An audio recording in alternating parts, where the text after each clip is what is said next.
Assalamualaikum warahmatullahi wabarakatuh. Pertama-tama, mari kita panjatkan puji syukur kita kepada Tuhan semesta alam yang telah memberikan nikmat-Nya sehingga kita dapat melaksanakan aktivitas sebagai mestinya. Dan begitu pula yang terhormat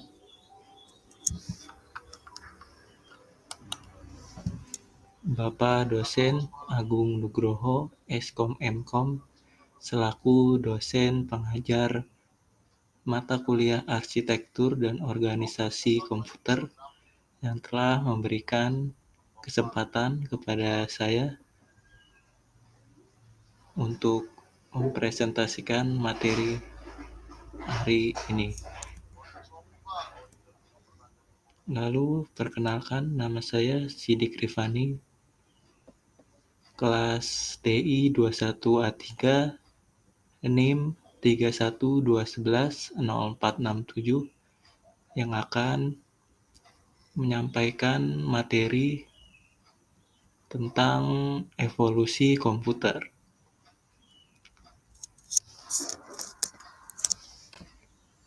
Yang akan saya bahas terdiri dari apa itu pengertian komputer, lalu sejarah komputer, dan selanjutnya kesimpulan dan akan diakhiri dengan penutup. Pembukaan.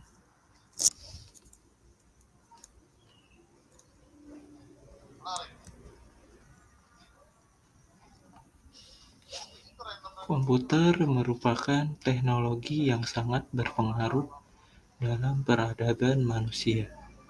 Teknologi ini memiliki sejarah yang panjang serta memiliki berbagai tokoh dalam perkembangannya. Pekerjaan manusia menjadi lebih cepat dan efektif dengan bantuan komputer. Dalam bidang apapun bisa dipercepat dengan adanya komputer. Mulai dari menghitung, mengolah, serta menyimpan data bisa dilakukan dengan teknologi ini. Manusia memiliki banyak sekali kegiatan. Dalam aktivitasnya, manusia terbagi menjadi berbagai macam bidang, mulai dari perkebunan, pertanian, pendidikan, dan lain-lain. Pelaku dalam aktivitas tersebut membutuhkan sesuatu yang membantu keefektivitas dalam meraih hasil. Mereka butuh peningkatan dalam sistematis untuk mencapai tujuan dalam bidang masing-masing orang tersebut. Dengan berjalannya waktu, manusia menemukan solusi untuk setiap masalah yang dihadapinya. Dalam bidang pertanian, manusia mulai menerapkan sistem teknologi komputer untuk menyimpan data aktivitas suatu perusahaan pertanian. Selain untuk menyimpan data, komputer di bidang pertanian juga bisa berguna untuk kalkulasi pengeluaran serta pendapatan dalam pertanian. Pada bidang pendidikan, komputerisasi sangat membantu manusia untuk tetap bisa melaksanakan aktivitas belajar mengajar dalam masa pandemik seperti saat ini. Walau dilakukan secara tidak langsung, pembelajaran secara daring dapat mencegah penularan virus antar siswa pembelajaran.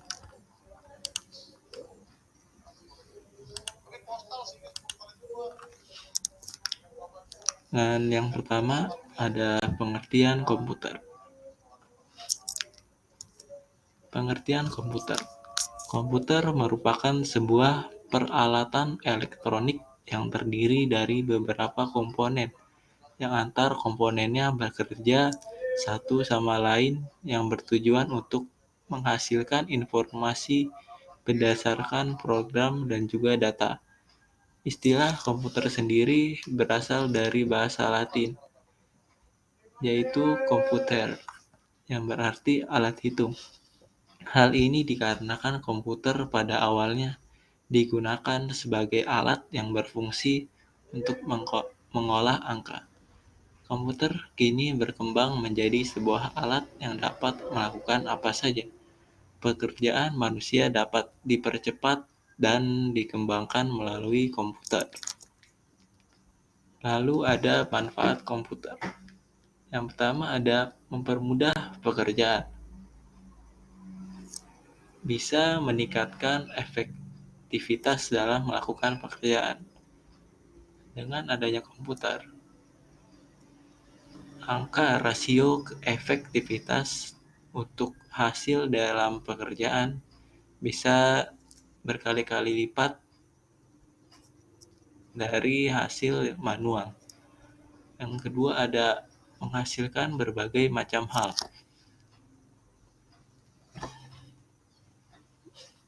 Dengan komputer, pelaku atau pengguna komputer bisa menjangkau perkembangan yang lebih luas dari berbagai aspek.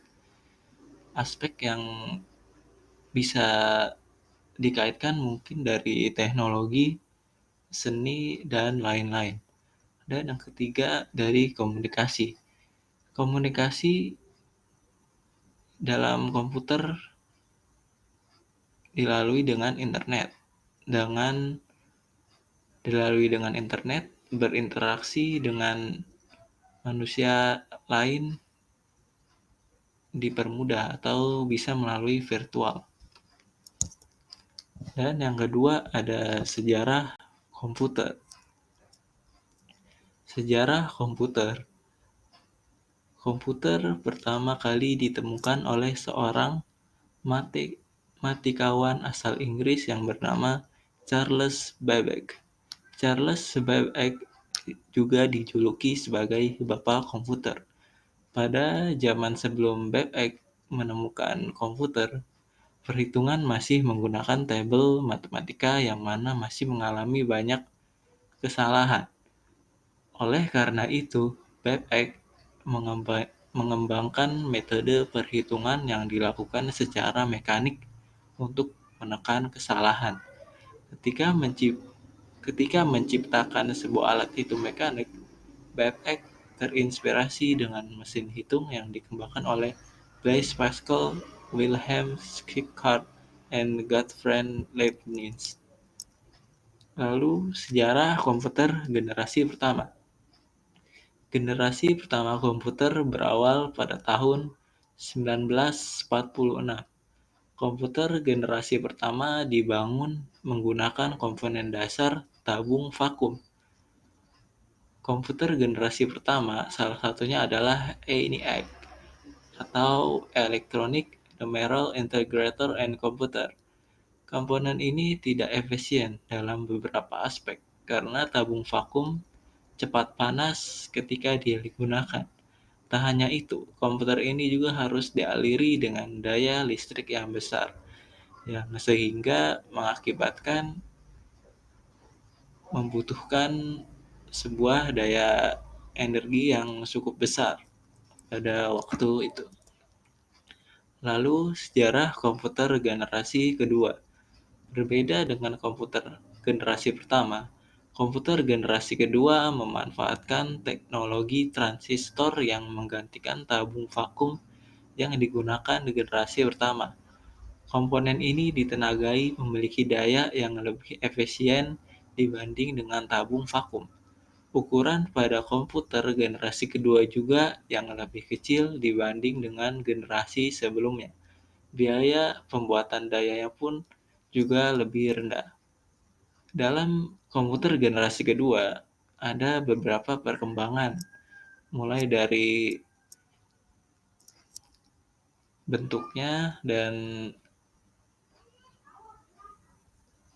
murahnya atau turunnya daya yang dibutuhkan untuk menggunakan komputer ini.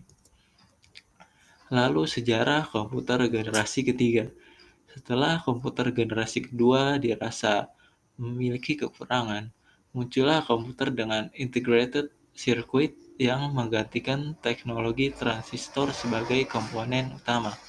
Walaupun begitu, transistor masih digunakan sebagai komputer sebagai komponen pada komputer. Namun ukurannya lebih kecil. Transistor berukuran kecil tersebut diletakkan di dalam sebuah IC bersamaan dengan kapasitor dan resistor. Sirkuit terintegrasi pertama kali dikembangkan oleh seorang insinyur listrik asal Amerika bernama Jack Kilby. IC ditenagai sebagai teknologi yang membuat secara signifikan performa komputer lebih cepat dan efisien dari generasi sebelumnya. Dapat dikatakan perkembangan komputer generasi ini sangat cepat. Lalu sejarah komputer generasi keempat. Komputer generasi keempat adalah komputer yang kita gunakan sekarang ini. Komponen dasar yang digunakan komputer generasi keempat adalah microprocessor. Komponen ini berupa chip yang di dalamnya terdiri dari ribuan transistor dan bermacam-macam elemen sirkuit yang terhubung satu sama lain. Perusahaan yang paling berpengaruh akan perkembangan chip microprocessor ini adalah Intel, karena sudah menciptakan chip Intel 4004. Lalu bagian selanjutnya adalah kesimpulan. Kesimpulan dari materi ini yaitu komputer memiliki sejarah yang panjang dalam perkembangannya. Teknologi ini pun memiliki banyak tokoh dalam perkembangannya di setiap waktu. Maka dari itu kita harus menggunakan teknologi dengan bijak. Jangan sampai kita dikendalikan oleh teknologi ini. Namun kitalah yang harus mengendalikan teknologi itu sendiri. Pada dasarnya komputer adalah alat bantu manusia untuk menyelesaikan sesuatu pekerjaan. Teknologi ini tergantung oleh penggunanya apakah ia bisa memaksimalkannya atau tidak. Lalu penutup, mungkin pembahasan dari saya akhiri. Bila ada perkataan yang keliru atau salah, mohon dimaafkan. Wassalamualaikum warahmatullahi wabarakatuh. Terima kasih.